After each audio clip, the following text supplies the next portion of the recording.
Welcome to the Pucks with Haggs podcast, a proud member of the CLNS Media Network.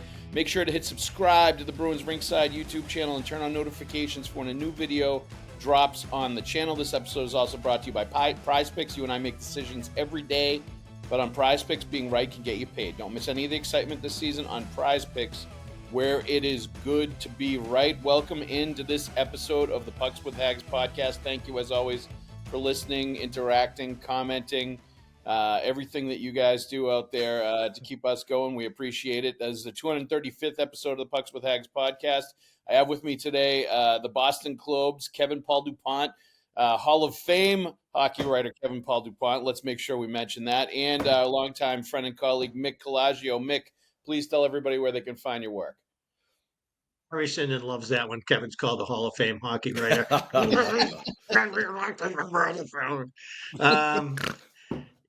Break Wrap is linked to on X and Facebook, and I write in the seasonal issues of the Hockey News. Money and Power is up next. Hey, so Kevin Paul Dupont, a Hall of Fame hockey writer, he could wear the Hall of Fame polo to a golf tournament and not get yelled at by the chief that he has to earn the right to wear that polo to the golf tournament, like happened to me about 10 years ago when I went to a golf tournament with all the hockey people, and I had picked up a Hall of Fame polo just in the gift shop at one of the trips to Toronto, and by happenstance, it was clean that day, so I put it on and wore it. And I'll never forget Chief coming up to me after the golf tournament was over at the reception. He's like, "You can't wear that shirt until you earn it." And he was really dead serious about it.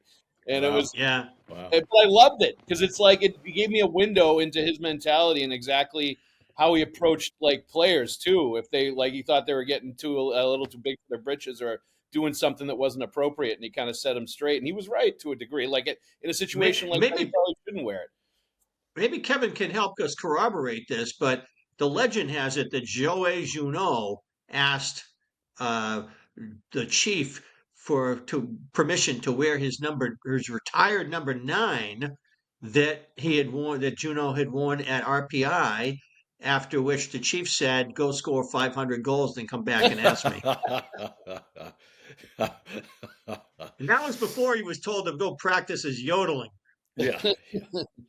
He did borrow part of he had Chief in his final number, though.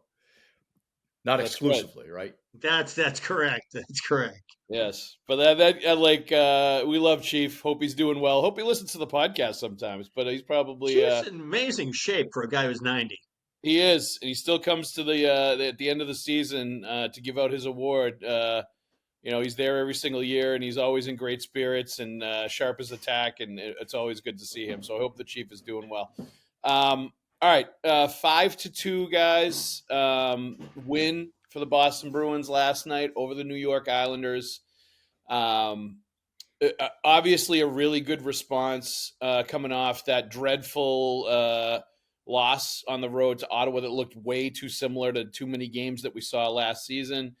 And they were down 2-0 in the first period, and it looked like it was going to be more misery coming their way. And they pulled it together after the first period was over, and changed the conversation after that with the way that they played. And they have shown an ability this year to dust themselves off and to come back and to shake off some of those things that are happening to them.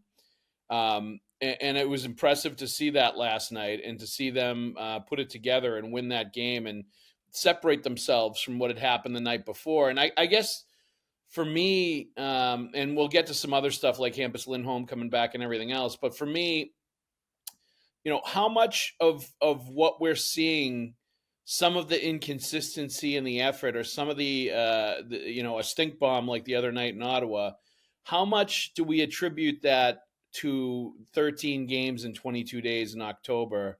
And they played more games than anybody else have to this point in the season, the Bruins. And obviously it's a really difficult schedule with the Olympic year and the compacted schedule. And it seems to be hitting them worse than anybody else right now this first month. How much of that is do at least give partial blame or credit to the schedule and what they're going through right now? And, that made more difficult with a new coaching staff, new systems, new players, all that stuff. And how much of this is just, major concerns that this team is headed down the same road of what we saw last year, and there may be more of those Ottawa road games in the future for this team, particularly if they don't figure out how to defend a lot better than they have for a long portions of this season. And how much do you how big are the slices of pie for each of those things, Dupes, when you kind of try to figure out who this team is, what their ultimate level of getting to is, or how bad it could get on the other end of the spectrum? Yeah, I think all the points you bring up are legitimate points. They're in the mix. To try to winnow it down, I would say what is the talent level? And the talent level is where we started when we were talking going into the season. How will this team win? They're not going to overpower people with scoring. They have scored more than I anticipated, so I'll give them that. Definitely. But their path to winning is great goaltending and great defense. The goaltending has been spotty. Swayman the other night, not to put that stinker all on him by any means, but he let in 7. Power play, the PK in that game was dreadful, but he let in 7. That's not good. Not big saves. He did have some timely saves, which I really liked in the Colorado game. That I found that was encouraging. Guys, I'm high on timely saves versus numbers. So he had that, but especially without Lindholm, a regular in that back, because he's turned into the glue guy in that back end. Glue guy in the sense of can make the offense flow better. Charlie's been dreadful for whatever reason. And part of that is the partnering, the change in system, more to man on man, all of it. So I would say more than anything, they lost 6 straight. They lost 7 of 8, all in regulation, because they have a roster talent problem or deficiency, which we knew, and then the other stuff just didn't come.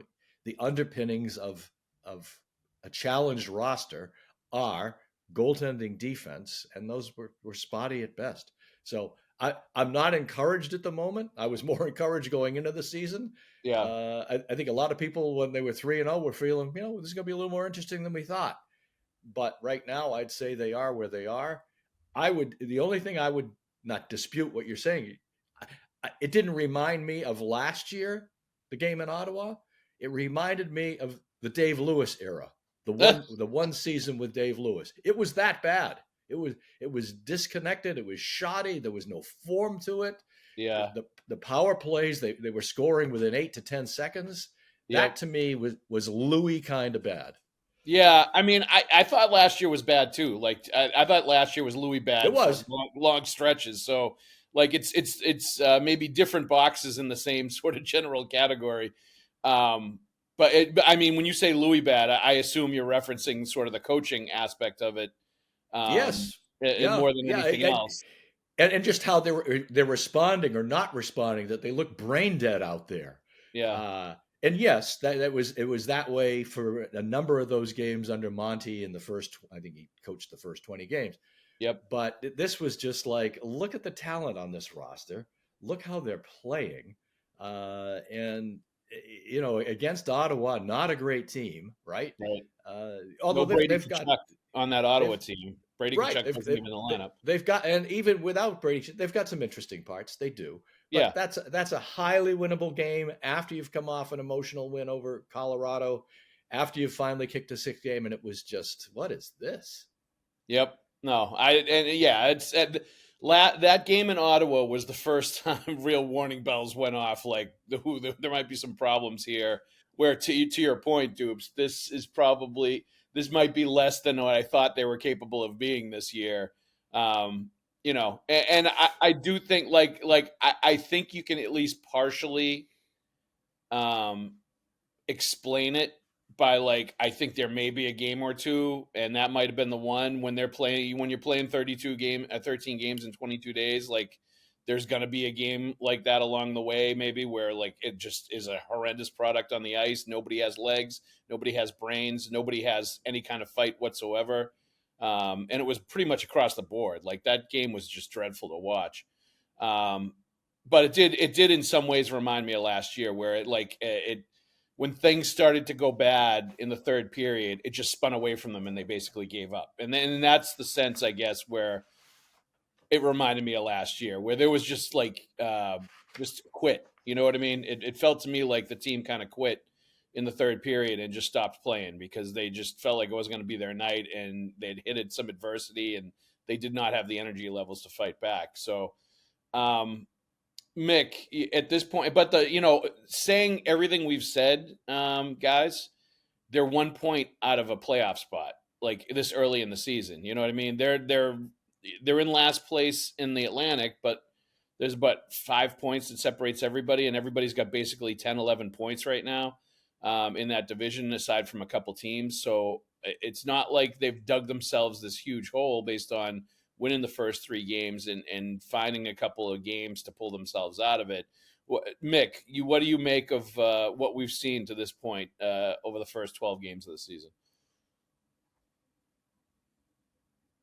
They needed to protect Mason Lohrei against bad matchups, given how he ended the season in the tank portion as the Bruins' leading scorer amongst defensemen.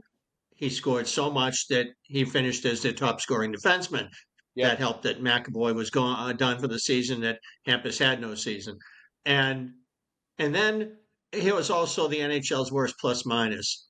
For Neanderthals like myself, that is significant. You take him, and now you say Marco Sturm comes into the Bruins and says, okay, with this limited practice time schedule because of the packed up schedule because the Olympics coming, we're going to put in a new system. We're going to defend man in a D zone. So you got Henry Jokiharju skating all the way out to the blue line to chase somebody and getting picked off like a basketball game. Yep. And then from that point forward, it's Mo Larry the Cheese. Yep. You have a learning curve with that. And that on is top a of reference that, right up Dupes' alley. Oh, hey. Well, I'm kind of stealing it from him, really. Slowly they turn, step by step. I think Dupes just turned right out of the picture there. So he must have seen the Niagara Falls. They're on Niagara Falls. So, on top of that, Marco Sturm put in balanced defense pairings. He had McAvoy playing with Lohrei. Now, that looked pretty good at the end of the 23-24 when they were losing in 6 to the Florida Panthers and chasing the series down 3-1 and winning down there, and etc. However, this couldn't be the year that you do that much while introducing a team that's going to be challenged to score beyond its top line. Right. And right into the script. I think the Bruins wanted to give Marco Sturm an opportunity here to put his imprint on things. But I also think as a rookie NHL head coach, he's been too ambitious in introducing balanced defense pairings. And after the debacle in Ottawa, it was crystal that the Bruins needed, with Hampus coming back into the lineup and Mikey Callahan going back to Providence, that they needed to pack up the top 4. What wound up happening is Mason Lohrei got the scratch and Aspero played third pairing, so they were able to balance the bottom 2 and have Zadorov play with McAvoy and change it up a little bit, but they were top heavy. So in any case, they had the sturdy players playing the more minutes. If you look at the ice time, the so-called second line was down around 12 minutes, and the bottom sixers were up around 15. And so the Bruins were making a concerted effort like yesterday to play a more structured defensive game and a little less wild card and a little less of the flow of the wide open pond hockey momentum with which they've been trying to install a new man defense. I think it's been asking too much to get this stew to work in order not to have the problems that they've had, despite good goaltending overall. Very good goaltending overall. Yeah, I mean, there's definitely going to be some pains in introducing this hybrid man-to-man zone thing that they're doing, and we've seen that. I would suspect as we get to about 20 games that's going to dissipate and it will become more sort of muscle memory or just reacting instead of trying to thinking your way through what you're supposed to be doing. And there's definitely been some ugly moments, as Dupes mentioned, with like Charlie McAvoy and other players, like definitely not getting it and, doing the wrong thing at the wrong time, or not doing enough and not being unsure of where they're supposed to be. That's led to a lot of easy goals for the other team. But I would suspect, and I thought it was interesting that Marco Sturm talked last night about how he expects the system that they're playing to become more effective as the season wears on, as fatigue sets in with players, as they start making more mistakes and are less sort of energetic to try to break through what they're doing in the neutral zone. With that extra effort or that extra creative pass or that extra energy that they have in order to like solve it.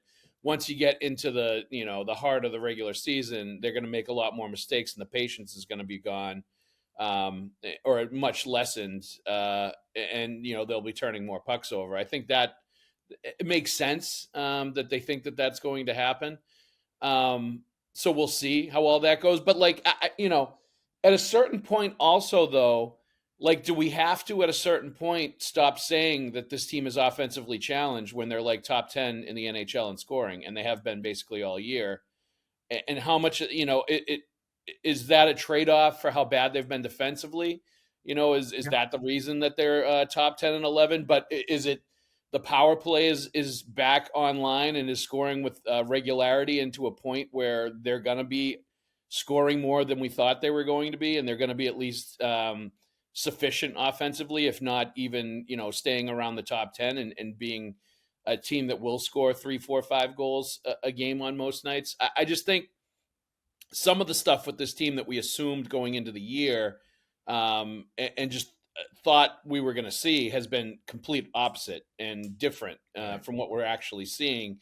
And maybe we need to recalibrate a little bit, Dupes, like who this team is, what they are, what their strengths and weaknesses are, and what they can do based on what we've seen. Like if they straighten things out defensively, they actually might be in pretty good shape.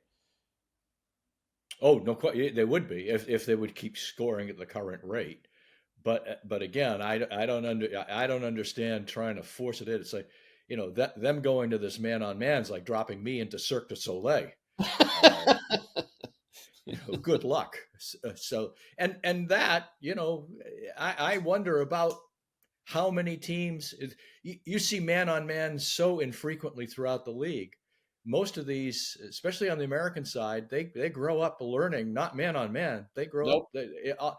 All these systems are basically zone defense, right? Yes. It feels like you're going against every instinct that you've had as a hockey player to go man to man instead of going zone in the defensive zone. Yeah. So I if I were there, needless to say, they're not going to put me in charge here, but I'd go back to what they know, because we're talking about how the defensemen defend.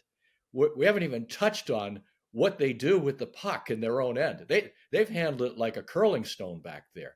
Yep. Unforced errors, stupid passes, not under a lot of pressure either. Win a face-off, give it right back up. So there's parts to this that don't speak to man on man. It's just, what the hell are they doing? Deep in their own end, simple plays. Throw it to your partner, mess it up, put it in his feet, throw it 5 feet off target. They're doing so much wrong back there. Personally, I would go back to a system that works. And I like Marco. I like his attitude. I like a lot of things. But this constant refrain of they've got to get it, they've got to get it, they've got to get it. You know what? If the dog's not going to stand up and beg when you hold the treat, then you got to try something else. Yeah, I mean, I do think if we continue to see these mistakes as we get into like the middle trimester of the season, I do think they're going to have some conversations about that for sure. If it gets to a point where they're still not getting it, I still think they're in that grace period where we're going to see some. You should start seeing less mistakes, and they should start figuring it out. But like what you're saying, we're still going to see mistakes. Just less system mistakes or coverage mistakes of not knowing where you're supposed to be and more of the run of the mill, Mason Lowry isn't strong enough on a puck on a defensive zone faceoff that gets one to him and just gets taken right from him and shot into the net. Like stuff like that is still going to happen. Yeah, I think all of that is interesting. Mick, Hampus Lindholm played well last night, 19 minutes. Definitely was keeping his shift short. I still feel like listening to people talk after the game, there's some uncertainty as to even how he's going to feel today after playing last night, and uncertainty about whether this is sustainable, like he's going to stay healthy and continue to be able to play night in, night out moving forward. I definitely thought it was interesting they had him play on the second night of a back-to-back instead of back-to-backs, which tells me there's still some care that they're putting him in a situation where he's not going to overdo it. And I think it all underscores, though, what we saw last night, guys, is that Hampus Lindholm is extremely important to what this team is going to do in all phases, and they have to have him if they have any hopes of winning and maybe pushing for a wild card spot. And I think that was just plainly obvious watching that game last night. And Marco Sturm basically said it after the game, like, we need him and how much they missed him. Just your thoughts, Mick, on watching him play, his importance to the team, and if there's still a big question mark in your mind, whether he's going to be able to stay healthy and be able to play. Watching him last night, I didn't have any doubt that he seemed to be on the right side of what's been ailing him. I read hamstring somewhere. I can't remember where I read it, Yep. but I know it did not come from the team. So maybe it was one of those little leaks that the league makes to the rights holders, and because they're the designated scoop masters, they all work together, and that's who gets the stories these days. I mean, it's a bad day for the Boston Bruins if the Globe or the Herald breaks the news. So. We cover in a very controlled environment these days. It's scrums, it's organized, and team personnel is on hand. Practice, you might get a chance for a conversation, but they keep close tabs on as much as they can. Gone are the days of Russ Conway hanging around in hotel rooms finding out stuff. So the Hampus looked to me like a guy who was playing all out, as he said after the game. Once Yep. I'm on the ice, I'm all out, and Yep. and he played like it. I thought it was great for a guy playing his first game and played only 3 this year and hadn't played in a bit here. And now he's back and he went at it. There were a few mistakes, but boy, what a difference with him in the lineup.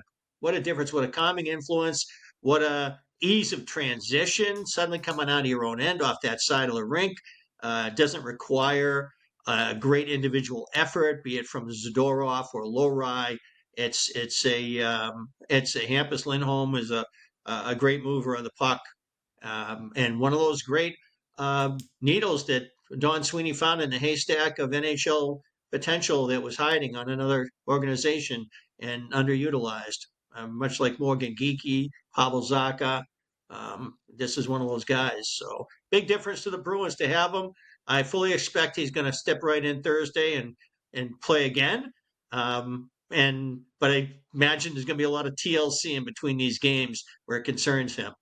Yeah. As far as how much he's on the ice. And there should be, right? Like, even if it's a hamstring injury, Mick, if it's in the same leg where he had the knee issues, I think it was Will Carroll, Baseball Prospectus used to call it cascading injuries, where these other injuries come from the weakness of the major injury. You know what I mean? Like, if your knee is not as strong as it used to be, it can cause other things to go wrong in your leg or cause other injuries to happen because you're overcompensating or it's not strong or whatever. So, Lloyd Kluzak. Yeah. So who knows? But I got the sense last night, just, talking to people and listening to people talk, that there's definitely sort of fingers crossed, whistling past the graveyard element of, like, hoping that his body's going to feel good. He's going to stay healthy and be comfortable to play and be like the workhorse that they need him to be. Because he can't be a 19-minute a night guy for the team. he's got to be like a 23, 24 minute a night workhorse, play in all situations kind of guy for them, Dupes.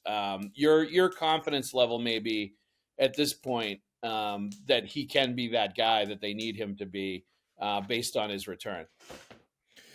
Well, I'll clean up a little point here, which is I'm the one who put the hamstring thing out there first. There you go. See the Boston Globe, you did get something, Mick. Yeah. There you go. Well, it also doesn't mean I'm right. So let me explain. Which is the Globe's the only one traveling this year. It was the only one traveling last year too. Yeah, predominantly. So I was on that trip. I was on the Denver, Vegas, Salt Lake trip. So it was just taking what Hampus was saying, which is it's not the kneecap. And then he goes on to describe, so I got this tug and I was overstretched in one point. It was all adding up to Hampus saying it's a hamstring. Got it. Which is the way I wrote it, right? Yep. So now, as you guys know, when you put it out there, when you're wrong, usually somebody shoves it back in your face. There's been none of that. Yeah. So right. Silence is deafening. Right. So I'm going to operate under, and frankly, it all adds up. He was out. He played 20-44 on the opening night, which is right around the workload I think he should be. That was the game in Washington. Then he comes back. He doesn't last the first period. There was no obvious injury. There was no contact that we saw. So they've eliminated, I believe, the whole point about this could be Kevin Miller in terms of the fractured kneecap. So. Now, that said, I don't think we're going to see him in back-to-back games, at least for a while. I think that's smart. I think in some situations where it's 2 games and 3 nights, which is almost every situation, I think they're going to have to back him off. So I'm bringing up Aspero. They get him in last night, even though Hampus is in. They're going to have to massage this thing as they go along. Yeah. I think that's smart. And I think that's the right thing to do. But I think it, like I said, I think it also speaks to like the kneecap thing's a very serious injury. And there may be a lot that he's going through to play where it's a concern that there are other injuries that maybe will happen because while he's managing that as well. And that's what I think this is. That's exactly what I think this is. And I think that makes total sense. And, it's just going to bear watching. Like I feel like there's an element of some level of question mark around him and his ability to be what he was before consistently night in, night out.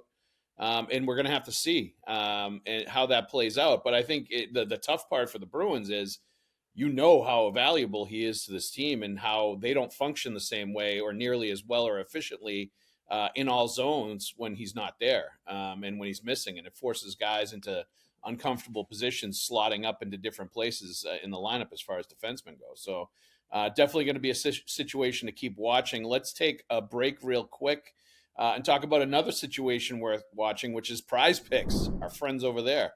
Largest daily fantasy sport platform in North America and the easiest, most exciting way to play daily fantasy sports. Join over 10 million users and get started today. Instead of battling thousands of other players, it could be pros or sharks. You simply pick more or less than on 2 to 6 player stat projections, and you watch the winnings roll right in. It's fun and it's super simple. PrizePicks also offers injury reboots. If one of your players leaves the game in the first half and doesn't return, PrizePicks won't count it as a loss. You can now win up to 2,000 times your money on PrizePicks. They also offer Venmo, MasterCard, and Apple Pay for quick and easy deposits into your account this sports season. Our picks for this week are Adam Fantilli, more than 0.5 points, Matthew Nyes, more than 0.5 points, and our old friend Charlie Coyle, more than 0.5 points. Download the PrizePicks app today and use the code CLNS to get $50 in lineups after you play your first $5 lineup. That's code CLNS to get $50 in lineups after you play your first $5 lineup. PrizePicks, it's good to be right. Let's also thank everybody that's been listening to the Pucks with Haggs podcast this episode.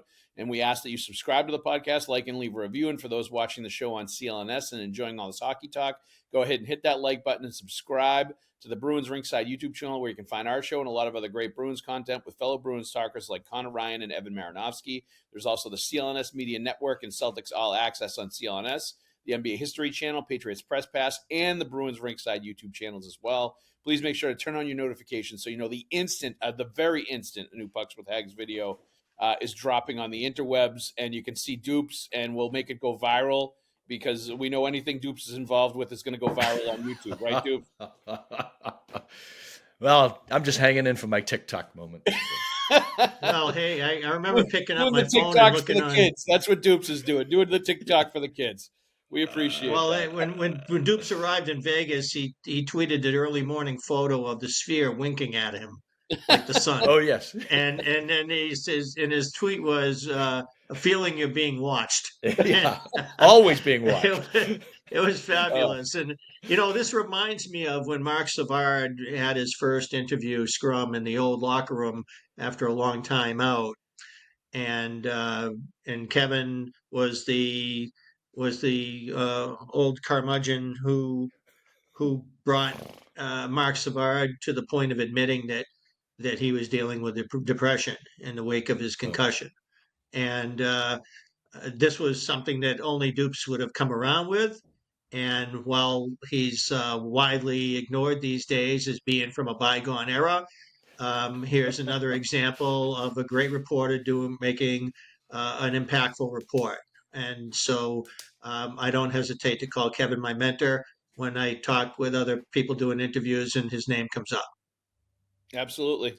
There's a reason That's it's very a nice. joy and a pleasure to work with Kevin Paul Dupont. There's no question about it. I'll only add as an addendum, and wrong more than I ever care to be. So that's hey, but willing to admit it, which is accountability, which is what hockey is all about, Dupes. That's why you fit right in with the hockey crowd, because you're accountable just like everybody else. And then but I will say, I know you guys can relate to this, and Mick touched on this.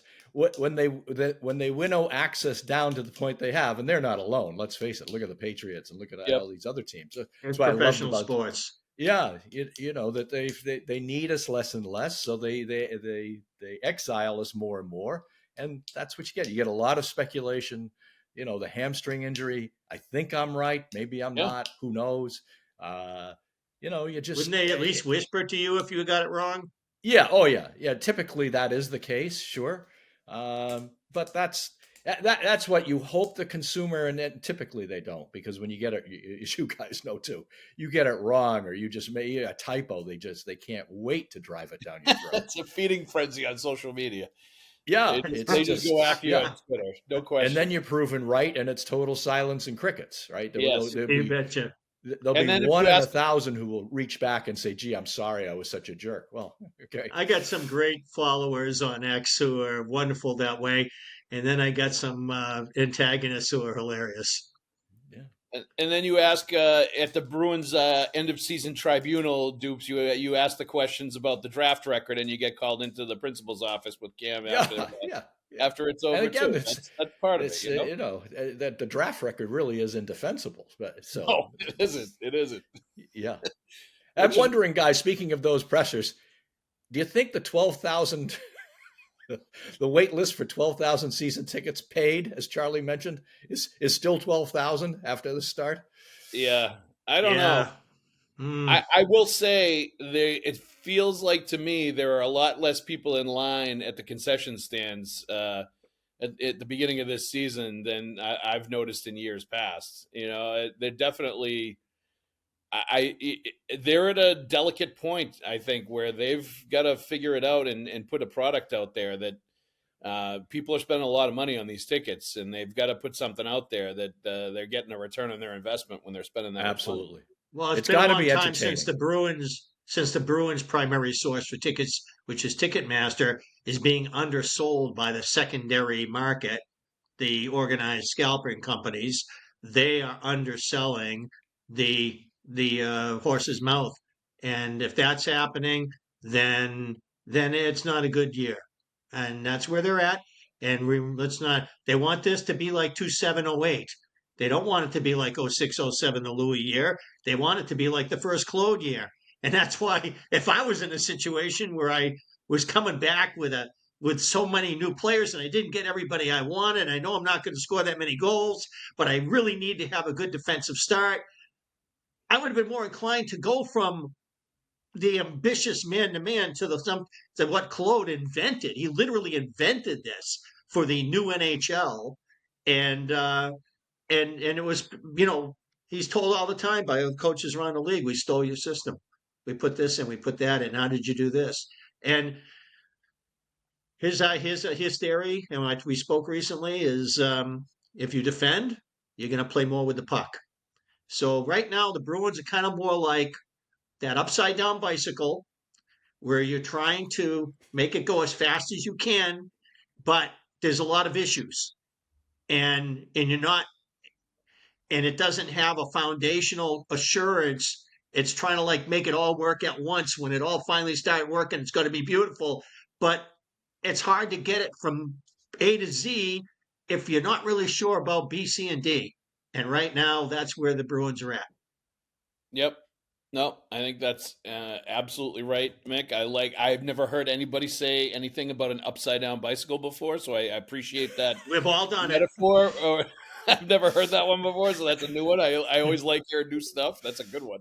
But it's true. Like, there's a lot of moving parts with it where they're definitely not. It's not one of those things where they're just going step by step right now, and they have a systematic understanding of it. No question about it. And let's not forget, Claude invented that with Z in it, right? Right. He built it around Zdeno Chara, and the best defensive center of his generation too. Like, it helps to have those two pieces to make any system sing, any defensive system sing. All right, we got some questions here from the fans. Cap77, always my favorite. He's gives me it's Boston Sports Journal. He gives me all kinds of questions that are 4, 5, 6-part questions. Always good stuff. All right, number one, I love how this team fights back. But when they do, my first thought, along with my fellow barflies at Buff's Pub, is how will they screw this up? They outdid themselves against the Ducks. This after breaking down late against Florida as well and getting their pocket picked on Utah's game winner. Shocking. And what's up with the propensity for giving up the goals right after they score? That is one thing that has become a hallmark of this team already this year, is when they fight back and they tie the game up, or they show like all kinds of character and all kinds of backbone by getting back into the game, they immediately just crumble when the other team turns up the heat a little bit, and they immediately lose focus when they start getting a little too excited after they've scored a goal or two, and they just don't defend. Like, there's like, I can't find any reason or excuse for it. Dupes, can you see any reason why we're seeing what we're seeing as far as that goes? I can't give you the reason for it, but the observation is correct, and I think it goes back to the points we've touched on here, which is that's where you hope your goalie makes timely saves. Yeah. When you finally pulled even, or you've moved ahead, or it's a crucial part. It's not the first period; it's middle period, it's later. So a lack of the big timely save, the one where we go, write that one down. There hasn't been a lot of writing that one down, and also just the general malaise of the defense and just not being buttoned down on, as Nick alluded to earlier, Mason Lohrei being too weak on his stick after a crucial D-zone faceoff. Actually, Haggs said that, and I totally agreed with the play. I agree 100%. Right. So it's all that. It's all those machinations, and there's also one layer to this, which is not specific to the question, which is this was the team that was going to be hard to play against. Isamont and Tanner Jeannot were going to kind of define that crust of the pie. I haven't seen that game to game. You see an occasional eruption, but what you want is dogged forechecking, being in their face all the time, face wash all of it. I haven't seen much of that at all. No, that's a great point. And lately, definitely not. And maybe that speaks a little bit to what I was talking about with the schedule, where the energy level and the emotional level just isn't where it needs to be because the fatigue is there. Because I agree with you. I think as the games have piled up here, we've seen less and less of that. There's no doubt about it. We did see Jeannot fight in the Anaheim game. Ross the Boss. That's a legit heavyweight guy. I saw like a crowd of 8 or 9 Bruins going over and then giving him stick taps in the penalty box after he did that. So there's definitely appreciation as far as the other players go. Jeannot last night took one off the chest, blocking a shot, at the end of the game that helped He them did. win that game and hold on. And he was a hurting unit after he did that. And same thing, you could see everybody like tapping him on the way back to the bench as he was hunched over, Yeah, going back to the bench after a huge right in the shot block. slot. So we've seen it in bits, in pieces and spurts. Iceman, I thought, was excellent last night. Yeah. He scored, and he also was all over Palmieri at the blue line that caused a turnover for the empty net goal at the end. But you're right. With Iceman, I don't think it's been there on a nightly basis with him, where he's consistently been that guy and that pain in the ass to play against. We've seen it a couple times, or a little bit here and there.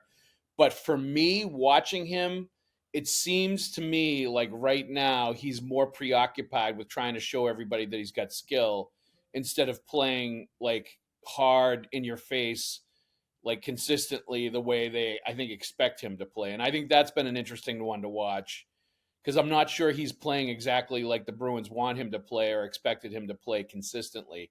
But like I said, I thought he was good last night. But like Dupes, I think you're 100% right that, like, and I knew as soon as Cam said piss and vinegar, people were going to be throwing that at him the rest of the year if they weren't playing that way. And I've heard a lot of that from fans on social media and people writing me questions and messages and all that stuff, that they're not playing with the P and V that they expected or were promised on a nightly basis and consistently. And Mick, that definitely does play into like the lack of sort of backbone in standing up and shutting a team down when you absolutely have to in these situations where they score and they need to hold the line if they want to win these games. Both of those guys, and to throw Sean Corelli into this, may have had their best game as Bruins last night. Corelli in this era. Yep. Isamont did a great job fighting his way, planting his stick in the blue, and Yep. McAvoy hit it. Yep. And so The that was goal. that Yep. was the goal. Jeannot, you mentioned the shot block at the end in a crucial situation. He took one for the team. Yep. So Dupes' points are well established, Yep. but the last night they need to imprint the game more like that going forward. No question about it. Yep. And like Mick, and to Dupes' point, I remember you had a problem with them going in the Florida game when they went with Arvidsson and Middlestat and Zacha, and they ended up giving up the crucial goal there when they went with that line late in the game. That was a game I where could not. Oh, yeah. Isamont, Jeannot, and Minton played like 8-9 minutes each of them for the entire game, 9 for those guys, 7 for Minton. which was as Dupes is alluding to, they just weren't doing the job, and Sturm wasn't putting them out there in that game. And Last that should have night, been last night they got their 15 minutes. though they did, and Minton got his cookie at the end. He got the empty net goal, nice play by Isamont to set him up. But it's much more functional last night with the lines, the way they were playing, and the energy level they were given, and sort of the hard-nosed way that they were playing. It was much more in line or closer to, I think, what everybody envisioned. So if more of that, maybe we see less of these breakdowns and these crucial goals allowed right after they score when they fight their way back into it. So that'll bear Andy Brickley escaped the Nesson booth last night during the second intermission and was hovering over the rink as time was winding down before the third period. So I nestled up next to him and he says, "So, do you think they got what it takes to seal the deal here and get through this thing?" And the first thing that occurred to me was that every one of their lines seems to have enough of a leak that the opponents run through with easy outs and fast through the middle of the rink on those lines. When they really want something, they can push through and get the Yep. puck into the D zone and put the Bruins into the predicament that we opened the pod talking about. Yes. That is what happens way too easily against all of their lines. The weakness personnel wise is in different places with each line. Yeah. But one thing Brick said to me, he says, "Well, pregame on Nesson, I was talking about this. When they had Bergeron and Krejci in the middle of the rink, doesn't matter who your wingers are. That goes away. They don't have that now."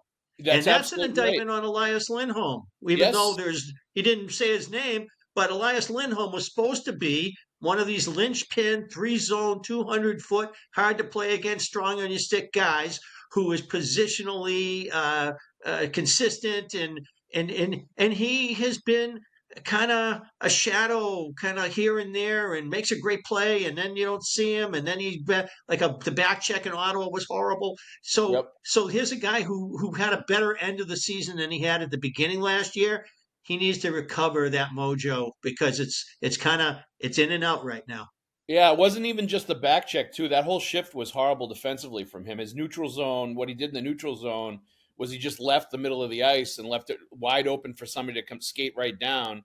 And then he loses the battle and is on the wrong side of the puck, and Giroux gets the easy goal. And he just gets bumped off by Giroux like he was a little kid. Like, get away from me. Giroux is able to score. And that, like, I sent something on Twitter on that because, like, Elias Lindholm has a reputation as a great defensive center, a great two-way center, a guy that was mentioned in Selke conversations at points when he was in Carolina and certainly in Calgary. And, like, that is not a play that a Selke guy makes. Anybody that should be even close to that conversation looks like that away from the puck and in the neutral zone and the defensive zone. And it was, indicative of the entire malaise that was going through that team in that game in Ottawa. But you're right, Mick. We definitely see too much of that at times from him, even if he's been better, in spurts. Like we've seen him better in spurts. Towards the end of last year, at points this year, he scored a goal last night. Power play goal is a nice one. But like we're definitely not seeing Bergeron-esque level game out of him in any way, shape, or form consistently at all. But I guess, and let's get on to one of the other questions here as we're rolling through. And this is kind of related to Lindholm. How would you grade Nikita Zadorov so far? Great rush and backhand feed on Morgan Geeky's tying goal. I think that was against Anaheim, right? The other night. Dupes, how would you grade Nikita Zadorov so far in the way that he's played? Better this year, Yep. a better start than last year. I think he had a pretty good finish over the last 20, 25, 30 games of last season. I think a lot of last year early on was just not good. Penalties in 12 straight games to start last year. Yeah, he's prone to some really stupid mistakes. We've seen that again. But again, I do give defensemen some slack here because when you're handling the puck that much, you're going to make mistakes. That's just part of the position. Yep. He can make some interesting offensive forays, which really, kind of once a week, which is say once every 3 games. I say, wow, look at that. I mean, he's a big man. He's agile. I'd be trying to work more of that into the lack of a better word, the game plan. Utilize it more anyway. So he's got some really strong points. The boo-boos tend to be glaring, somewhat of the nature of the position. But I'm not going to say he's a disappointment by any means. He's less than I thought they were going to get from him. But I see enough encouraging things that let's hope he kind of plays into that. Yeah, and I agree. I think he's been better this year than he was last year on the whole. Even if there are still some definite, mistakes made from time to time. And last night he actually did somehow, by circumstance, found himself at the puck on a one-man rush to the net, like a power rush to the net, and ended up drawing a penalty, a hooking call. He's really effective in those kind of situations because, like, nobody knows what to do with him.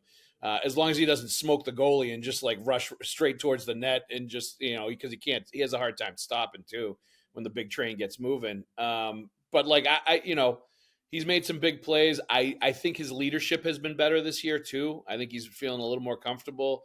He's been a positive guy from what I've been told in the locker room, and he's an encouraging guy to everybody else, and has been this year, which I think is good. And you need him. I still think he's a guy that, like, when you get to the playoffs, he'll be even more effective than he is during the regular season when you do see him make a lot of really interesting plays and a lot of really good plays. And I think he's, by and large, been more around the net defending when the puck is in the D zone than last year, which is also a good sign. Where would you grade Zadorov so far, Mick? come way more than I ever thought I would. I've never been a big fan of wild horse type defensemen because I think it takes a ton of offense in order to offset the eventual adventure that it impacts your team with that you don't want, Great especially point. in today's hyper coached game. I Yep. mean, if you're not named Bobby Orr, then it's best that you play with a lot of structure. Zadorov plays with a lot of intuition. He plays with a lot of aggression. I wouldn't want to be the guy setting a pick on him if he's chasing out near the blue line. And No. I think that's one of the reasons he's one of the guys that can play the system. And so yeah, I love a lot of what he brings to the Bruins. The only thing that always bothers me with him, and if the Bruins ever got to a point where they were able to reach the roster fruition, where they're a cup contender, and he's one of your main veterans back there, I'd be afraid that he's going to be the guy who takes the penalty that kills them in the big game because Yeah. he he's very emotional on the ice, very intense on the ice. It spills out in aggression. He's got a Cam Neely in his game. I wouldn't mind seeing him.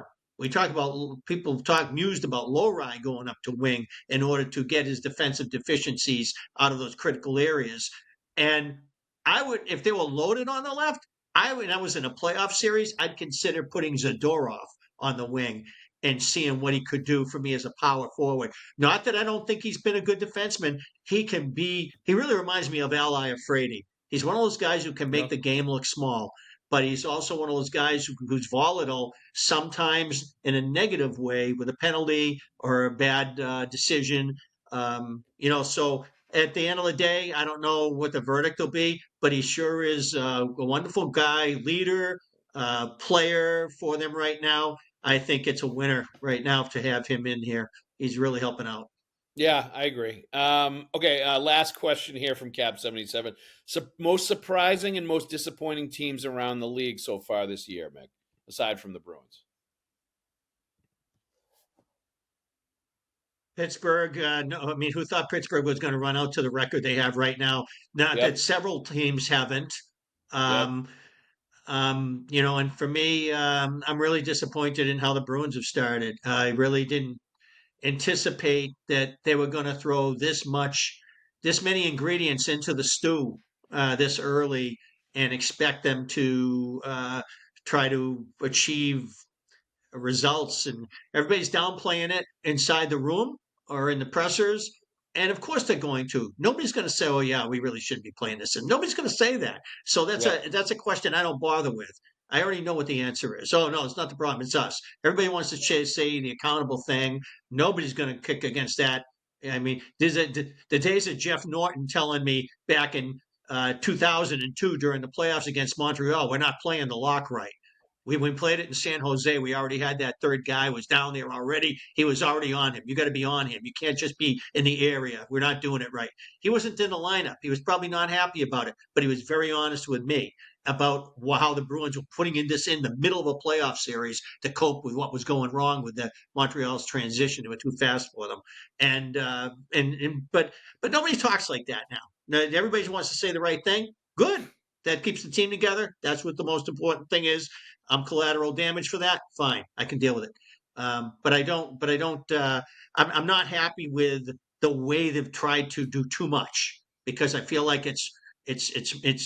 They may not outrun it. By the time they get it figured out, they may not. The season might be gone. Yep. No, I think you could be right about that for sure. Most surprising and most disappointing teams of the season so far for you, Dupes? I was hoping the last question to be about the rumors of the Pavel Zacha trade, but That too. yeah. Well, top Everybody of the wants order. them. Jersey has really impressed me. Montreal, I figured I was very impressed by Montreal last year. Yep. That said, how many times have we seen a team look like it's in the mix and then it falls back? So good on them. And I really like it when the Canadiens are good because it does kind of me too. gives us a frame of reference around here. So Yep. Jersey right up top. Down below, Bruins, of course. St. Louis. I haven't looked at the standings, but St. Louis, I think, has lost 4 straight. Yep. 5 straight. Is it 5 now? So there you Yep. go. Yep. Just not a I Cue the thought vultures. Three, Yeah. The trade three, rumors follow the losing teams. 3-6-1 with a minus 15 goal differential for St. Louis. Jim Montgomery having some hard times with St. Louis Yeah. this year after making Seems the all playoffs. too familiar, doesn't it? It really does. It really In terms does. of how the math is playing out there. So Calgary to be that bad is kind of a surprise to me too. It can be such a 500 league, and they're not even near it. They've got the goaltender, Yep. So that surprises me too. That said, let's face it, it's still the early innings here. Yep. Another thing is the Blackhawks look like a team that's ready to try to take another step forward Well, instead of Mick, meandering. And we got Bedard, but we suck. No, that was now going to be they're actually a little more fun to watch now. that was going to be the team I was going to mention because I think Pittsburgh's a good call. Nobody expected the Penguins to be as good as they've been in the early going, but they're an old team though. Let's see if they can sustain that over the course of an 82 game regular season, where like a lot of those guys are going to start having off nights and get banged up. But Chicago, I really liked Chicago when they came into Boston early in the season. I was impressed by Connor Bedard. There was a grittiness to his game Yes, in Elmendale that absolutely. was not there previously. That you add that to what the skill level that he has going on, you could tell he was starting to be more of a difference maker in all areas and figuring out what he was going to have to do to be a star in the NHL. And that told me when I saw that, I said, okay, Chicago's going to be better this year because he's getting it now. And Frank Nazar, I think, is a really good player too. They've got a lot of good talent on that team.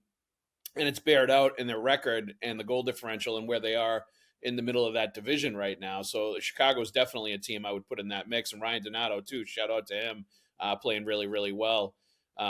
Great kid. I'm glad he's found a home in Chicago and found a place where he's flourished. But let's get back to it, Dupe. Since you mentioned it, I didn't even think to talk about the Zacha rumors. But like, great on you for mentioning it. And let's talk about that real quick before we go. I think this is really interesting. I wonder if obviously teams are calling and asking about Zacha. Obviously, we've heard Zacha's name from the summertime to now as like teams are interested. Potentially they're in the mix. It sounds like the Bruins aren't willing to go there right now. Is part of this sort of like leaking it out there as a threat of what's going to happen if they don't like reverse course and figure it out and start winning some games? Is he next on the chopping block to get traded? Could you trade him given that he's like best buddies with the best player on the team and you're going to maybe start to really piss off Pastrnak if you trade one of his guys, which I think is a real element and dynamic in the NHL, even if people don't talk about it necessarily all the time. I think there's a lot of interesting moving parts with the Zacha one. And obviously, if you trade him, you're freeing up a spot on that second line for somebody, or maybe you're going to move Middlestat back to center. I don't know, but I've liked him better at the wing than I have at center. Or maybe you're bringing Pettersson over from Vancouver and trying him there instead, which I think is a whole different kettle of fish problems that you might have too. So your thoughts, Dupes, on all of that? Well, he's certainly expendable in the sense that do I think he's going to evolve into much more than we've seen in terms of offensive output? Is there going to be some explosion in his game where he's going to be at this stage of his career and life a 60, 75, 80? I don't think we're ever going to see that from him. No. Nope. So if he's traded now, then I think he has to be traded for a top, a number 3-4 defenseman who, if they have real concerns about Lindholm and his ability to be available for minutes, they've got a real minutes problem here.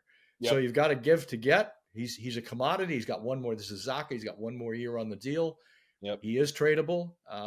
Not everywhere, but there's some room in his contract that he can be moved. So it does make sense to me. Elliot Friedman put it out there. Elliot's respected, as we know. So I think there's something to it. But the something now, again, to go back to social media, everyone's like, trade him now and get a first and a second. That's not the deal you make in October and November. No. The deal you make in October, if you can, is to trade him out to fix your biggest need. And right now, as we've spent a whole lot of this show talking about, defensively, they need a fix. They need to gel. So I could see it being done for that. Your point about friends with Pasta and all of that, all legitimate. My feeling there is, Pasta, if your nose is out of joint, you're making $11 million a year. Put it back in joint. Yep. Mick, your thoughts on potential Zacha trade and moving him the hastily assembled second line of Casey Middlestat, Victor Arvidsson, and Pavel Zacha. In my mind, Zacha is the only one among them that Bruins management is thinking about possibly keeping long term. Right. They've identified Zacha, who was the 6th overall pick in the infamous 2015 draft, who meandered in his early years with New Jersey, and the Bruins identified Eric Haula and UFA, signed him, and a year later traded him to the Devils, who needed an immediate, reliable, every night upgrade for Pavel Zacha, who was enigmatic for them, came to Boston, put him on the bench, and said, watch David Krejci play, watch Bergeron. Now go out there and play with Krejci. So every shift for a whole season of that dream year in 22-23, he gets to see those guys either on the ice or 40 minutes a game on the ice or from the bench, and watch and learn, because they wanted to take him, play him on the wing. And what we've learned about Pavel Zacha since then is he's one of the better straight line skaters that the Bruins have had in recent years. He can get down on the forecheck. He doesn't have as much skill as a number 6 in overall in a draft. As far as finishing skills goes, his effort is never to be questioned. This guy tries harder than any forward on a consistent basis that the Bruins have had since Patrice Bergeron retired. So he just is every night, all out, all the time. He try, second, third, fourth efforts. But the skill is not what you expect from a number 6. He's big, he's strong, he's checked. People assume hands. The hands aren't great, but he plays well, and he plays well with others. And he does elevate others through his effort and and what he does have going for him from an athletic standpoint. He's a good citizen. He's an accountable guy. He's accessible. I think the Bruins would love to keep him, but if teams are coming screaming at them at the deadline, if the Bruins happen to be out of it, they're going to listen, just like they listened on Charlie Coyle and Brandon Carlo. They will listen if it comes to that. If they identify that James Haggs is ready to make the leap after the BC season ends in college, then maybe that changes the dynamics of how they think about their second line of going forward. Maybe there's a Craig Janney thing happening there, circa 88. So we'll see. No, I think the Haggs thing definitely plays into it too. I think that's a great point, Mick. But yeah, I like Zacha's game. I think he's a valuable player. I think of those, and like you mentioned, of those 3 players that are on the second line, that would be the guy that I would keep potentially if I wanted to keep players. But if they get a really good deal like they got last year at the deadline, where I think no question about it, Don Sweeney did really well getting a lot of assets and a lot of good assets for players like Brandon Carlo, Charlie Coyle, and the list goes on. Everybody they traded at the deadline. If he gets that kind of an offer for Pavel Zacha, he should certainly think about it, and should be an even better offer given that he's got term left on his contract. So he's not just a straight rental. So we'll see how all that develops. That's why we compared him to Carlo and Coyle. Yep. Thank you, Dupes, for bringing that up. I'm glad we got to that before the end of the show. Everybody else out there, thank you for listening. Let's let everybody know this episode is brought to you by PrizePicks. You and I make decisions every day, but on PrizePicks, being right can get you paid. Don't miss any of the excitement this season on PrizePicks, where it's good to be right. I thank you for listening to the Pucks with Haggs podcast, a proud member of the CLNS Media Network. Make sure to hit subscribe on the Bruins Rinkside YouTube channel and turn on notifications for when a new video drops on the channel. Thank you, Dupes and Mick, for joining us today, my friends. You got it. Pleasure, gentlemen. Everybody else out there, thank you for listening as always, and we'll see you at the rink.